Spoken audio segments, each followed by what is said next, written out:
गांव का नाम था रतनपुर, जो घने जंगलों और ऊंचे नीचे पहाड़ों के बीच बसा हुआ था। ये गांव अपनी शांति और सादगी के लिए जाना जाता था, लेकिन इसकी शांति के पीछे छिपा था एक अंधेरा रहस्य, जो मेरे परदादा के समय से चला आ रहा था। मेरे परदादा ठाकुर रघुनाथ सिंह गांव के सबसे सम्मानित और धनवान जमींदार थे। उनकी बात गांव में कानून मानी जाती थी, लेकिन उनकी मृत्यु के बाद कुछ ऐसी घटनाएं घटी जिन्होंने गांव वालों के दिलों में दहशत भर दी। ये कहानी उसी रहस्यमयी वादे की है जो मेरे परदादा ने अपनी मृत्यु से पहले किया था और जो उनकी मृत्यु के बाद पूरा हुआ, एक ऐसा वादा जिसने मेरे परिवार और पूरे गांव को डर के साए में ला दिया। मेरा नाम अर्जुन है और मैं रतनपुर में अपने दादाजी के पुराने हवेली में रहने आया था।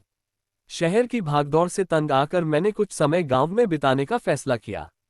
मेरे दादाजी, जो मेरे परदादा के इकलौते बेटे थे, अब इस दुनिया में नहीं थे। उनकी मृत्यु के बाद हवेली खाली पड़ी थी और गांव वालों के बीच यह अफवाह थी कि हवेली में कुछ अशुभ है। मैं इन बातों पर यकीन नहीं करता था, लेकिन जब मैंने हवेली में कदम रखा तो मुझे कुछ अजीब सा महसूस हुआ। हवेली की दीवारें पुरानी थीं और हवा में एक सनसनाहट थी, जैसे कोई फुसफुसा रहा हो। पहली रात मैंने हवेली के एक पुराने कमरे में बिताए। कमरे में एक लकड़ी का पुराना संदूक था जो धूल से अटा पड़ा था। मैंने उसे खोलने की कोशिश की, लेकिन ताला जंग खा चुका था। रात को जब मैं सोने की कोशिश कर रहा था, मुझे लगा कि कोई मेरे कमरे के बाहर चल रहा है। कदमों की हल्की हल्की आहट थी, जैसे कोई भारी पायल पहने हुए हो। मैंने दरवाजा खोला, लेकिन बाहर कोई नहीं था। मैंने इसे अपना वहम समझा और वापस सोने की कोशिश की, लेकिन आधी रात को मुझे फिर से वही आहट सुनाई दी, इस बार तेज और करीब। मेरे रोंगटे खड़े हो गए। मैंने टॉर्च जलाए और बाहर देखा, लेकिन गलियारा खाली था। तभी मेरी नज़र उस संदूक पर पड़ी। मुझे लगा कि उसमें से कोई आवाज आ रही थी, एक हल्की सी फुसफुसाहट, जैसे कोई मुझसे कुछ कहना चाह रहा हो। अगले दिन मैंने गांव के सबसे बुजुर्ग व्यक्ति रामू काका से हवेली के बारे में पूछा। रामू काका ने मुझे बताया कि मेरे परदादा ठाकुर रघुनाथ सिंह ने अपनी मृत्यु से पहले एक वादा किया था। ये वादा था उनके सबसे छोटे बेटे, यानी मेरे दादाजी के चचेरे भाई प्रताप सिंह से। प्रताप सिंह को परिवार ने संपत्ति के बंटवारे में कुछ नहीं दिया था, क्योंकि वह जुआरी और शराबी था। ठाकुर रघुनाथ ने प्रताप से वादा किया था कि उनकी मृत्यु के बाद भी वह प्रताप की रक्षा करेंगे, लेकिन बदले में प्रताप को कभी भी हवेली की संपत्ति पर दावा नहीं करना था। रामू काका ने बताया कि प्रताप ने ये वादा तोड़ा और हवेली में छिपा हुआ खजाना ढूंढने की कोशिश की, लेकिन इसके बाद वह एक रात अचानक गायब हो गया। गांव वालों का मानना था कि ठाकुर रघुनाथ की आत्मा ने प्रताप को सजा दी। उस रात मैंने उस संदूक को तोड़ने का फैसला किया। जैसे ही मैंने संदूक खोला, उसमें से एक पुराना पत्र निकला जो मेरे परदादा के हस्तलिखित था। पत्र में लिखा था, जो इस हवेली के रहस्य को छुएगा वह मेरे वादे को तोड़ेगा और मेरी आत्मा उसे कभी माफ नहीं करेगी।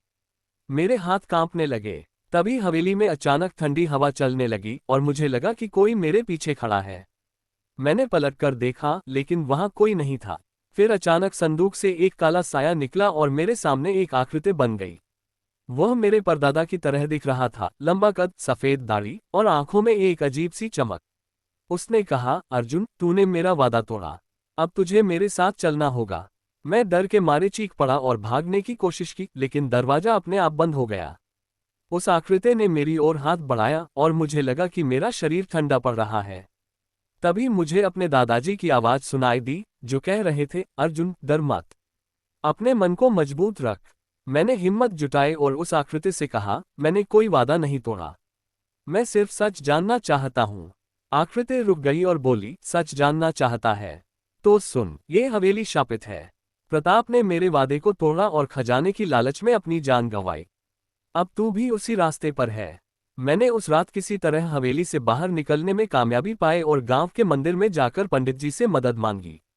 पंडित जी ने मुझे बताया कि मेरे परदादा की आत्मा को शांति तभी मिलेगी जब उनका वादा पूरा होगा। वादा था कि हवेली का खजाना गांव के गरीबों के लिए इस्तेमाल किया जाए। मैंने फैसला किया कि मैं हवेली में छिपा खजाना ढूंढकर गांव वालों की भलाई के लिए दान कर दूंगा। कई दिनों की खोज के बाद मुझे हवेली के तहखाने में एक पुराना बक्सा मिला, जिसमें सोने चांदी के सिक्के और गहने थे। मैंने उसे गांव के मंदिर को सौंप दिया। उसके बाद से हवेली में कोई अजीब घटना नहीं घटी। गांव वालों का कहना है कि मेरे परदादा की आत्मा को अब शांति मिल गई है। लेकिन मैं आज भी उस रात को याद करता हूं जब मैंने अपने परदादा की आत्मा को देखा था। उनका वादा, जो मौत के बाद भी पूरा हुआ, मेरे लिए एक सबक था। लालच और विश्वासघात का अंत हमेशा बुरा होता है। नोट: ये कहानी काल्पनिक है और इसका उद्देश्य केवल मनोरंजन है। किसी भी जीवित या मृत व्यक्ति या वास्तविक घटना से इसका कोई संबंध नहीं है।